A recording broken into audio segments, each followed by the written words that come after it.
Hello, fellow gamers. This is Tim, Samway7, and I'm going to talk about Grimm.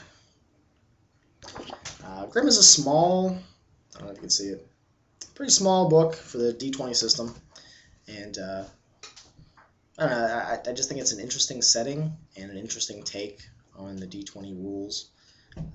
As I've said in the past, I'm not really a big fan of the D20 system, but they have lots of interesting settings that you can port over to other systems, which is usually what I do. Although this one, I think it can be pretty easily played as is. It's basically this idea where there's this other world, which is based loosely on the, the Grimm fairy tales, and the darker ones are a little bit more fun. But it's interesting because, like in the setting itself, there's like the looming peaks, the great and awful forest, the castle of the rotten king, the rioting river, the checkerboard kingdoms, London Bridge is in there, the giant beanstalk, there's the sea, Dead Man's Cove, and the obligatory Here Be Monsters. So that's pretty much the lay of the land, and it's just basically like an alternate reality based on a lot of the fairy tales and the beliefs of different human cultures over time. And in this game, you play children. Now, there's other games out there that you have children as the PCs. I think Little Fears, which is more of a story game, is one that I want to eventually get. I don't have it right now, but I'm definitely going to try to get that in the future. But this is a pretty interesting one, and I don't know. I bought this one for like $15. I'm sure you can get it used for a lot less.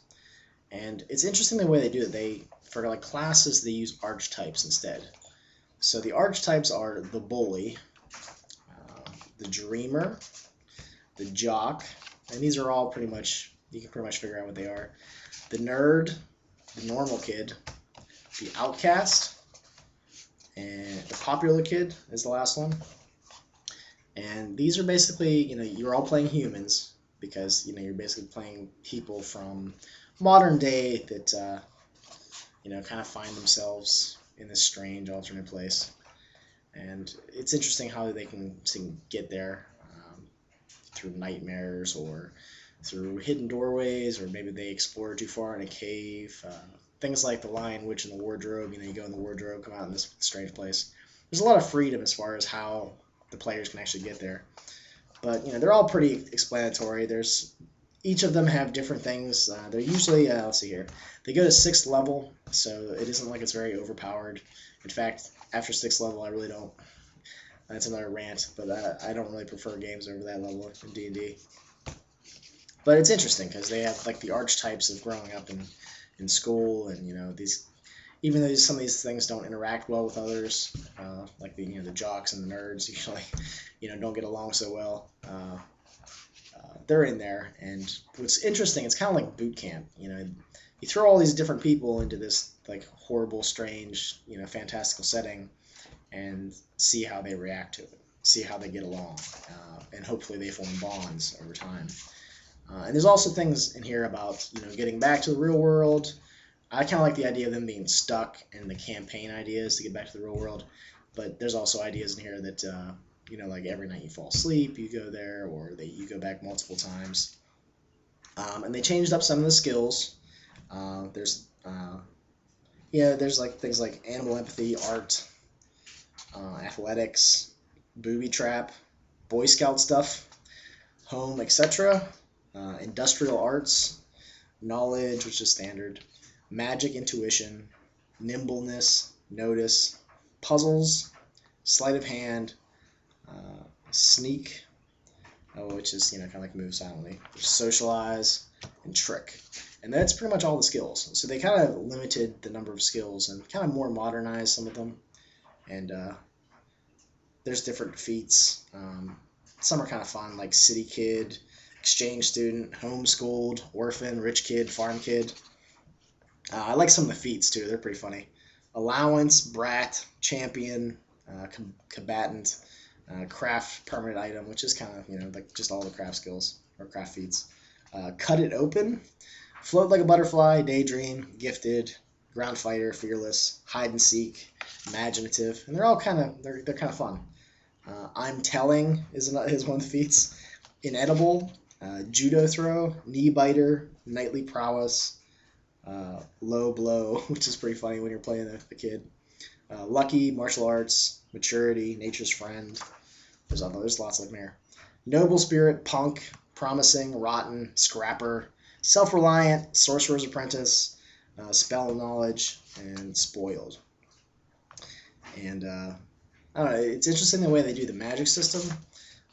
It's not like your stereotypical one, and it basically uses just a different mechanic than your normal spell. It's on imagination.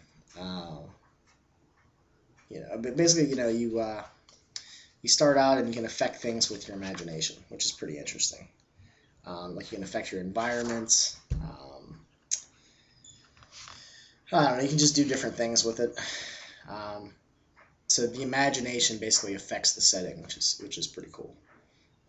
And there is like the spells and how they work. A little bit different. You basically just have to check it out. It's just a different take on the spellcasting engine.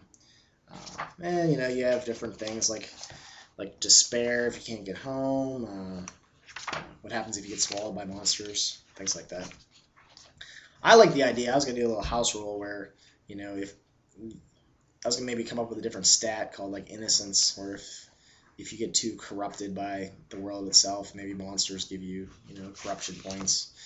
Maybe similar towards like sanity and BRP, but different. Basically just losing themselves, losing their child. Basically, like the monsters are feeding off of it. So I was gonna probably do that, and it goes through and shows you a little bit about the world, and things like oaths are important, temptations, and there's stats for things like Rapunzel, Malevolent Tree, Sleeping Beauty. There's witches, Little Bo Peep, and they're all kind of like a dark twist on the standard things like Cinderella and Jack, Little Red Riding Hood, Mother Goose. So it can be a little childish, but you can kind of... So if you think of like Stephen King's It, and how kind of twisted that was, you can definitely bring that flavor into this game. There's different animals like the Big Bad Wolf, things like that. The Frog Prince, Three Little Pigs, Ugly Duckling. There's dragons. The devil can actually be in there depending on how you want to do it. Giants, Humpty Dumpty, dwarves are in there. Wee folk, red caps. So it's definitely interesting. It takes something that I don't think has been explored too much. I know World of Darkness has an Innocence book that is similar to this, but in modern world, and this just basically turns up the weird a little bit and uses like fantasy elements. And you can source material like Grimm fairy tales and like Tom Sawyer, and like basically like Stephen King's Talisman that has a small, not small, but young main character. And I like the book. It's real thin. For how thin this book is, I think Fantasy Flight Games put this out. Double check.